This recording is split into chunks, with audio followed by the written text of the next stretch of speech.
Bubble is likely the one actually controlling the situation. This isn't a meme. I mean this literally. Not only are they the only entity capable of breaking Kane's rules for swearing, note that the bubble doesn't get filtered circus profanity like other characters when they say or do something dirty. The bubble can swear. He's out of universe. Kane also seems to have no control over what Bubble does, and it's heavily implied they're not one of his NPCs, but a fully fledged artificial intelligence on par with him. Kane seems to have some control over Bubble, but Bubble also demonstrates abilities only the administrator of the simulation, like Kane, would have, such as materializing new objects, teleportation, or flight. Kane acts with visible disgust and disappointment when Bubble acts in certain ways. If Bubble were truly one of his creations, he likely would have altered his work. As it was established, he doesn't like it when people see his unfinished work.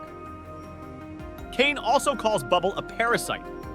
While it might be simple comedy, it could also be a reference to a common form of malware called a parasitic virus or file virus.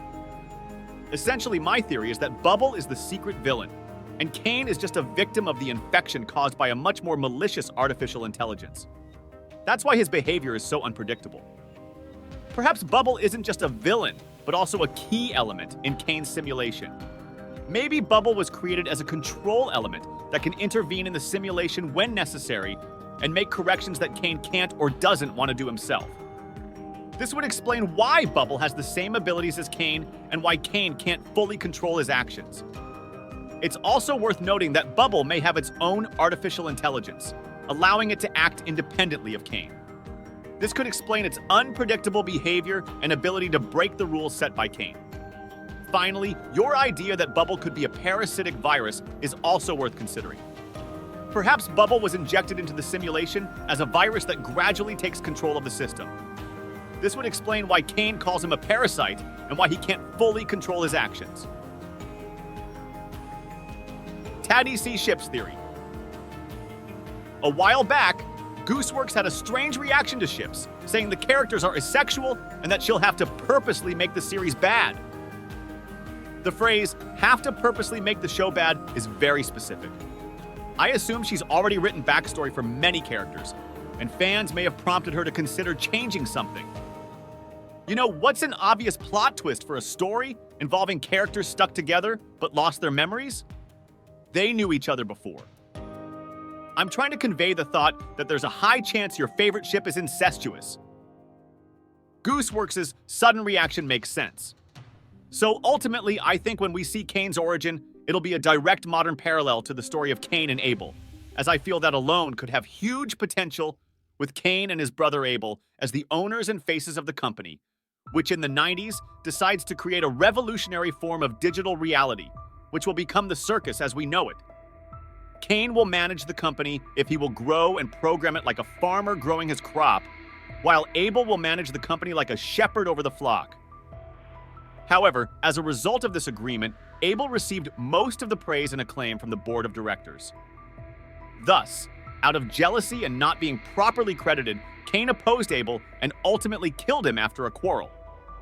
However, in an attempt to cover this up, the board of directors forcibly lured Kane into a trap inside his own creation, then shut down the project, and from that moment used the amazing digital circus as a place where they would lure dubious employees or people against the company, while Kane and Abel were declared accidental deaths, and their younger brother Seth later appointed as the new face of the company by the board of directors. Similar to how Seth in the Abrahamic faiths suspected he was sent by God as a replacement for Abel.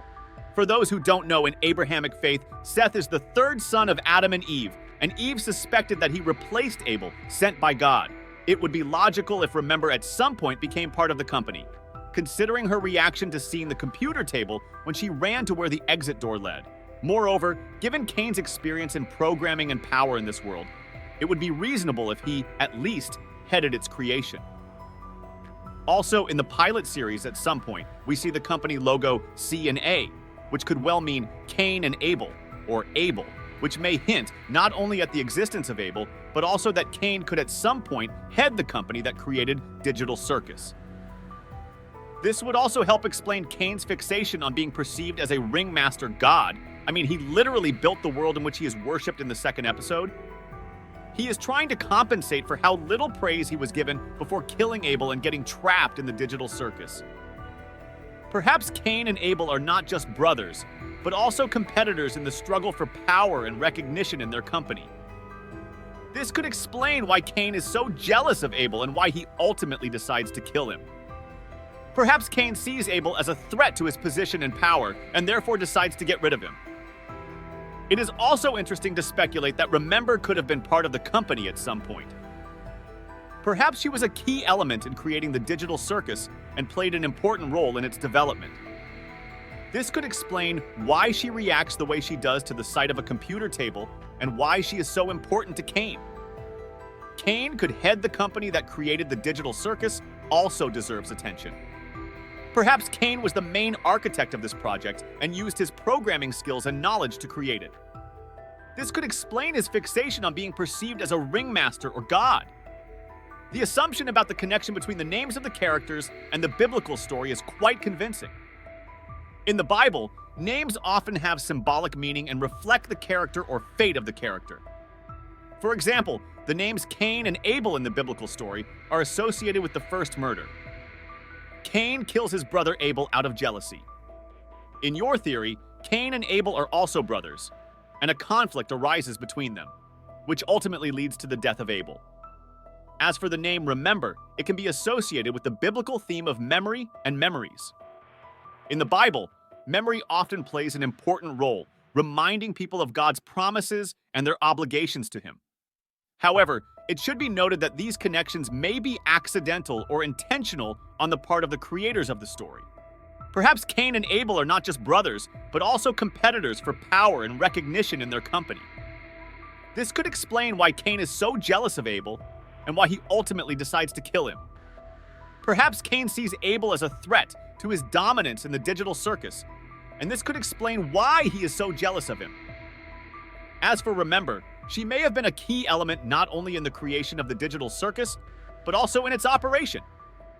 Perhaps she was responsible for some of the most important aspects of the digital circus, such as creating and maintaining its virtual reality. This could explain why she is so important to Cain and why she reacts the way she does to the sight of a computer table. In addition, perhaps Cain used his programming skills not only to create the digital circus, but also to control its inhabitants. Perhaps he created special algorithms or programs that allow him to manipulate the inhabitants of the digital circus and make them do what he wants. This could explain his fixation on being perceived as a ringmaster or god. Finally, the connection between the names of the characters and the biblical story may not be accidental. The creators of the story could have used these names to highlight the themes and conflicts in the story. For example, they could have used the name Cain to emphasize his desire to dominate and control, and the name Abel to emphasize his role as a victim. The name Remember, in turn, could have been chosen to emphasize her role in preserving the memory and history of the digital circus. For a more accurate understanding of the author's intentions, a deeper analysis is needed. And here we come to the end of our today's immersion in the world of mysteries and symbols of the digital circus. Thank you for joining us on this exciting journey through the codes and riddles that our favorite heroes leave us to solve. Your curiosity and passion for searching for hidden meaning make this show even more unique and unforgettable. Don't forget to subscribe to our channel so you don't miss new theories and discussions that will help you see beyond the obvious and discover even more secrets of the digital circus. Stay with us, because ahead of us are new episodes, full of unexpected discoveries and exciting moments.